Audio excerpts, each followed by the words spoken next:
last week, an opinion piece came out in the Washington Post called "Why Can't We Hate Men?" The author, a gender studies professor named Suzanna Walters, tried to make the case that hating men is logical because men are supposedly responsible for vast amounts of sexual and institutional violence against women. Now, the piece is full of omissions and misrepresentations, but I'm not going to address them here. Instead, I'd like to talk about the real reasons, in my opinion, why women have cause to hate men. There are reasons, I believe, ranging from the relatively trivial to the profound. So, first of all, men have a different way of being in the world, and we women find that annoying. Men can have a heated argument with a coworker and then go on as if nothing happened. With their friends, they roughhouse and insult each other, tell crude jokes, laugh, and name-call without getting offended. Frankly, that easy camaraderie makes women's snits and underground rivalries look petty, and we don't like that. Second, men are physically stronger as a whole, tougher and far more competitive than women are in general, and it doesn't matter how many studies are produced to say it isn't so. The fact remains that most of what requires physical strength and courage in the world is and will be done by men.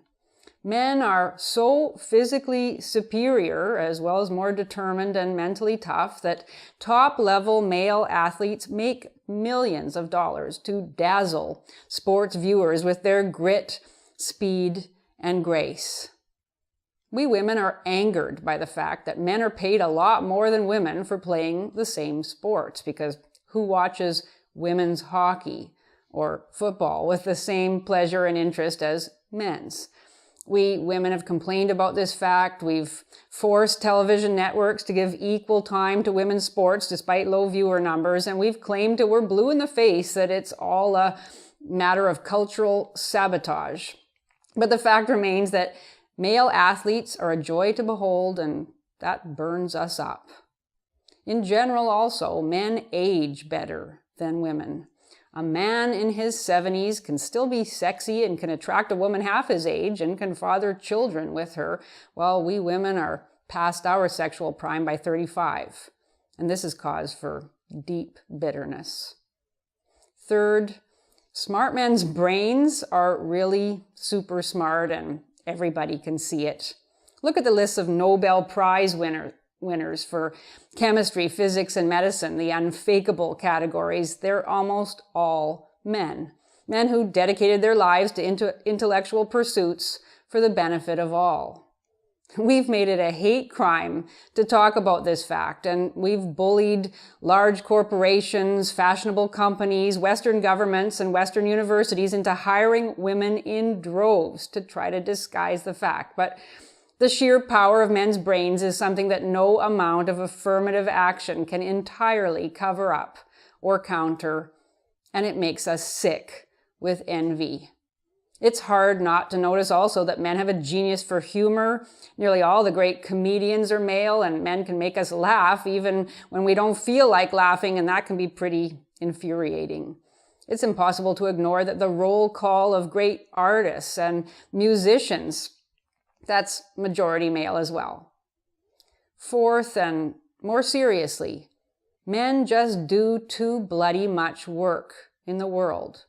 They're always building things like houses and roads and bridges and airplanes.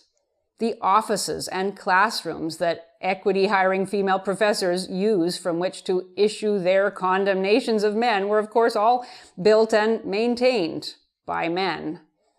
Men invent things women need, like computers and cell phones. They create new technologies that give us more leisure time and make our homes more comfortable and cure our diseases and aid our disabilities and even save our lives.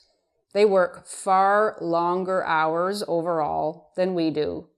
They do the vast majority of work in dangerous and unpleasant conditions that we women just don't want to do. They've died by the millions in wars, and they've never made a federal case of it the way women would have if it had been us. We know, in fact, that if there was a war tomorrow, God forbid, not only could we blame men for it, but we could expect men to die by the thousands to keep us safe. And we know they wouldn't ask us to die in their place. In fact, many of them would find it intolerable even to think of us dying for them. And we know that most of us wouldn't die for them. Face it, men make us women look lazy and ungrateful, and we loathe them for it.